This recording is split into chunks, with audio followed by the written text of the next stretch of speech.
Olá, meu nome é Rodrigo, eu sou psicólogo. Queria agradecer, apareceram aí os novos inscritos no canal do YouTube. Sejam bem-vindos, um brinde de café para vocês. Podem ficar à vontade aí para mandar mensagem, fazer perguntas, críticas, tudo isso, tá bom? Bem-vindos a essa pequena comunidade aqui, onde a gente faz algumas leituras para compartilhar conhecimento, compartilhar angústias também e procurar criar algum tipo de espaço propício para a gente pensar questões importantes, inerentes não só à minha profissão de psicólogo, mas questões do mundo, né? O psicólogo que pensa num lugar fechado, a partir só de um viés de psicólogo, né? Aquela coisinha limitada, não é muito aqui a ideia. A gente vai para a filosofia, a gente vai para as artes, para a psicanálise, para o cinema. É a ideia aqui, né? Estimular o pensamento crítico, compartilhar isso, eu acho que também compartilhar as leituras que eu faço. E é isso, né? Sejam bem-vindos, sejam bem-vindas e vamos continuar aqui com a série A Espécie que Sabe, da Viviane Mosé, né? Esse livro aqui, do Homo Sapiens, a Crise da Razão. No último vídeo, começamos a falar sobre a noção do humano, de nós humanos, de que vamos morrer, nosso saber sobre a morte. E no quanto isso também causa angústia, medo, também nos impulsiona para a criação, para a vida, né? Então é importante a gente pensar a morte, né? Vamos lá, vamos continuar aqui na página 27 do primeiro capítulo. Pensar é afirmar ou negar alguma coisa. É estabelecer um limite para a infinidade e a intensidade exuberante de coisas que nos cercam e nos constituem. Por isso, o pensamento está intimamente vinculado à interpretação, à definição de uma perspectiva, de um ponto de vista. Falei aqui uns vídeos anteriores, na série anterior, se eu não me engano, Rapcracia, que aliás está numa playlist aí do YouTube chamada Neoliberalismo. A gente fala disso, né? De que nenhum pensamento ele brota sozinho, né? Tem uma história aí. Aliás, foi nessa série que eu falei sobre isso, talvez no primeiro vídeo. Tá na playlist do YouTube Filosofia, tá? Enfim, né? Só para dizer aqui que o pensamento ele não brota simplesmente. Eu pensei, não existe uma coisa pura, né? Nossa, tive um pensamento puro que brotou do meu cérebro. Não. A gente está pensando a partir de uma perspectiva, de um ponto de vista, de uma ideologia, né? Claro, a gente tem a liberdade de mudar o pensamento, de criar, mas tudo está ligado já a algo que acontece aqui, nesse mundo, nesse universo, né? Nessa história. Pensar é afirmar uma direção, um sentido, em vez de outros. Pensar é limitar o excesso. Configurar, estabelecer um contorno, propor. Pensar é cortar, então, pensar é criar. Pensar pode ser criar, mas pensar também pode ser reproduzir, dependendo do que você pensa. E reproduzir o quê? Né? O pensamento que é realmente o seu? Pergunta aí. E criar é um modo afirmativo de se contrapor à morte. Não por meio da permanência do objeto ou de sua imagem na memória individual coletiva, mas pelo puro movimento de criação. Se o ser humano é o único animal que sabe que vai morrer, ele também é o único que incessantemente cria, interfere e produz. O humano é um ser que cria valores, e a consciência da morte instaura o primeiro valor, a vida. A vida ela começa a ser entendida como algo com valor, um grande valor, a partir da consciência da morte. Coisas que os outros animais não têm, provavelmente, né? Por estar vinculado à consciência, o ato de pensar parte de um desdobramento. Pensamos quando, ao mesmo tempo que vivemos, nos vemos vivendo. Aquele pensar sobre o pensamento. Pensar de forma abstrata. Eu posso não ter aqui, sei lá, um livro na minha frente. Faz de conta que eu não tenho um livro na minha frente. Quando alguém diz livro, eu consigo abstrair e saber do que se está dizendo, né?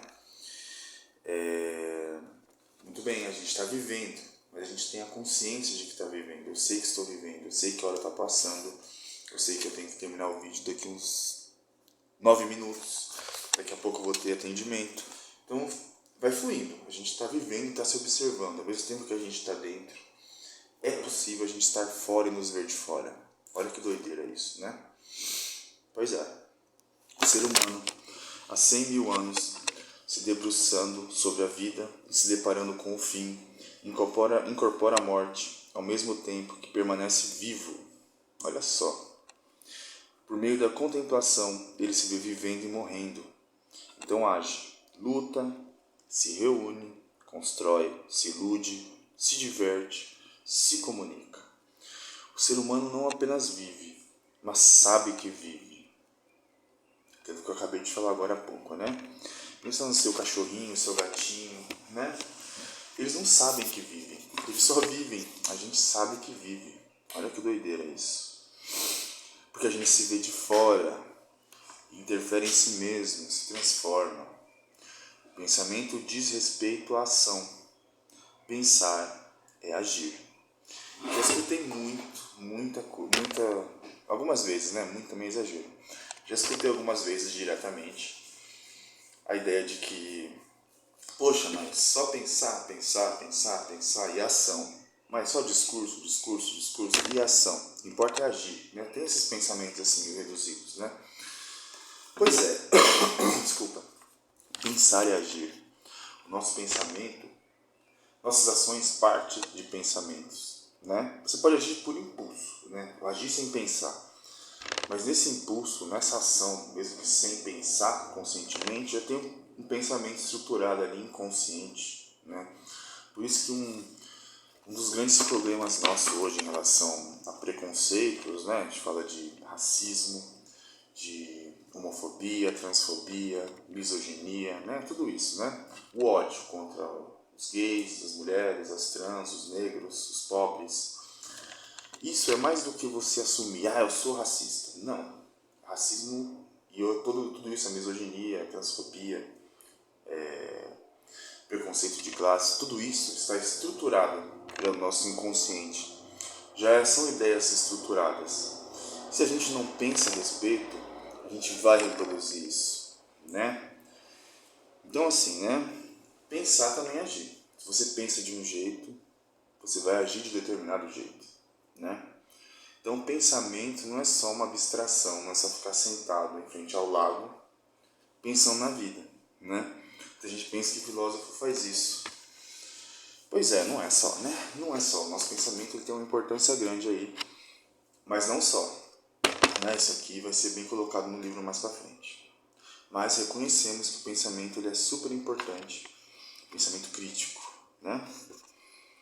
O pensamento é uma dobra, uma flexão que o corpo realiza sobre si mesmo. A ação vê a si mesma no espelho e se desdobra. Estou aqui escrevendo e ao mesmo tempo vejo-me escrevendo. E modifico esse texto e assim sucessivamente. Pois é, estou aqui lendo esse livro, mas eu sei que eu estou filmando aqui no celular. Ao mesmo tempo que eu estou lendo o livro, eu sei o que eu estou lendo, eu penso sobre o que eu estou lendo, estou pensando sobre o que eu vou falar, fazendo links. Às vezes eu não penso, às vezes é associação livre, né? Simplesmente vai saindo. Pois é, veja só. O corpo que se dobra produz um espaço subjetivo. A consciência ou pensamento consciente é a dobra que o corpo faz sobre si mesmo, no sentido de se perceber, do jogo entre as simultâneas interpretações que as sensações produzem sobre si mesmas. Quando um determinado domínio se estabelece, nasce um sentido, um valor, uma palavra, um conceito. Nós, seres humanos, a gente sente muita coisa, né? Só que assim, para além das sensações, mais pra frente a Viviane traz aqui a importância do corpo, né? do instintivo, prefiro o pulsional, mas vamos usar aqui a palavra que ela traz, a importância da natureza, mas para além disso, a gente tem que dar uma importância aí também, né, em como a gente sente e como a gente vai dizer sobre o que a gente sente, né? Por exemplo, né, vamos pensar, uma pessoa que teve uma experiência ali, talvez mística, não sei, né? Pode ser. Sentir meu corpo flutuar, sentir meu corpo mais leve. Mas o que você pensa sobre o que você sente, né? O que você pensa sobre o seu sentimento? A partir da interpretação do que você sente, você vai dizer. A partir do que você diz, você está transmitindo valores, ideias, né? Essas ideias vêm de onde?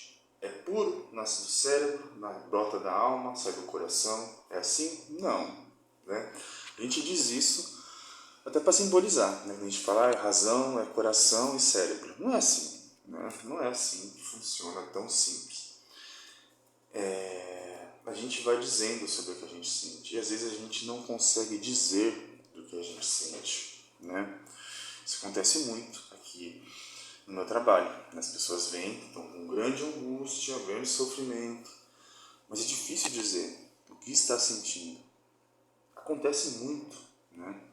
Por isso, muitas vezes é até mais simples, né, entre aspas, vamos dizer, recorrer ao vocabulário mais psiquiátrico, né? Muitas vezes a pessoa vem e, ao invés de falar sobre o que a faz sofrer, ela vai falar sobre a depressão dela, sobre a ansiedade, sobre a fobia, sobre a obsessão, sobre a histeria, sobre o toque, sobre, sei lá, TDAH.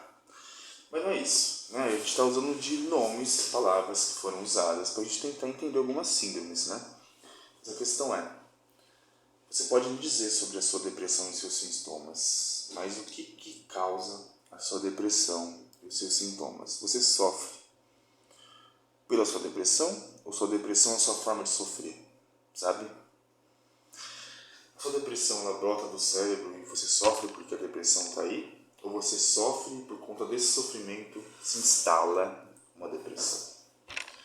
Pois é, não é tão simples, né? Não é tão simples. Sofrimentos psíquicos não é só mudança de química no cérebro, né? Também, mas é muito mais subjetivo. A gente está falando de um mundo interior, de uma percepção de como se diz, como se fala do mundo exterior, interior, das interações. Por isso que aqui, na minha abordagem, no meu trabalho, a importância da palavra, do pensamento, porque é através da palavra e do pensamento que você vai me dizer do que você sente e do que você pensa, do que você quer, do que você não quer, e vai dizer do que você também não quer saber. A gente vai entrar na questão do inconsciente, do que é dito sem querer, vamos dizer assim, né? Então, assim, uma coisa que eu defendo bastante é o valor do conceito, da palavra, do quanto ele diz, de como nós somos. Né? Nunca é só forma de dizer, forma de falar, só pensamento, só, não é só. A partir do pensamento, da palavra, dos conceitos, dos discursos, a gente age no mundo, interfere em nós, interfere no outro.